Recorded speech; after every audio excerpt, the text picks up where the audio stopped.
Reflection from Sunday the 8th of May.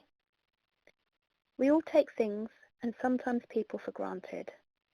It's not that we intend to be mean or nasty. We just get used to things being in their place and people always doing certain things at certain times.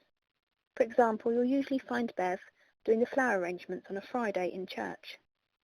But do we always appreciate the time that she has taken to help make the church look beautiful for us on a Sunday, or a wedding on a Saturday, and especially at Easter and Christmas? Do we just take a quick glance at the flower arrangements and think they're nice without really looking and reflecting on them? The time and love that has been poured into making of that arrangement, how the colours chosen complement each other, and how the different stems have been placed to show them off the best. Now, we don't know anything about the life of Tabitha before the account we heard on Sunday from Acts. All we know is that she was devoted to doing good works and acts of charity. We know that the widows were weeping by her bed when Peter arrived and showing the tunics and other clothes that she had made.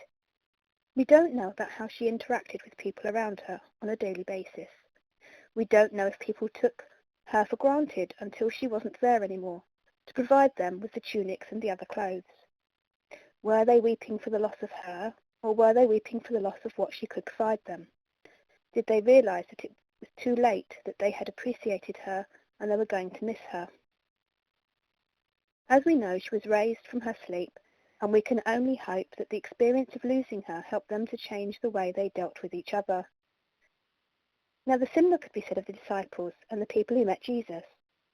Stories had been told for a long time about the coming of the Messiah, a man who would free them from their slavery. It was taken for granted that this would mean that he would lead them into battle against the Romans and take back their freedom from Roman rule. Even the disciples who lived, breathed and ate with him saw the miracles that he performed, but they still could not get around the expectations that they put on him, and they struggled to understand and to appreciate what he was doing for them.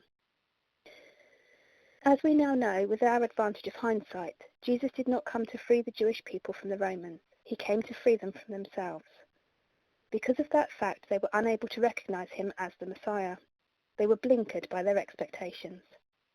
As we can see from the Gospel reading this morning, the people were constantly asking him to tell them plainly if he was the Messiah. He tells them that he's already told them the answer to this question, but they cannot hear him because they do not belong to him. This is probably because they were unable to recognize him. The people who encountered Jesus and witnessed his miracles did not reflect on them. They did not look for the meaning behind them. They did not fully appreciate what they were witnesses to.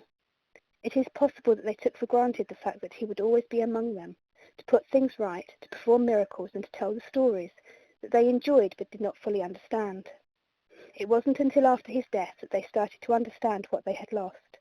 They started to understand what Jesus had stood for and how much they still did not fully understand. In a nutshell, Jesus provided the love of the Father to the people, and he represented the people's vulnerability to the Father. Let us not make the same mistakes as the disciples, but let us fully appreciate all those in our lives, even those who we sometimes struggle with. When we are at our most frustrated with someone, try to think of a good memory with that particular person. Try to remember all the good things that they have done for us. What would you miss about them if they were not there anymore?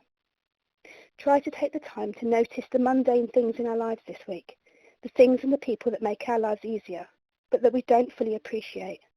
Let us all work on appreciating each other just that little bit more. Amen.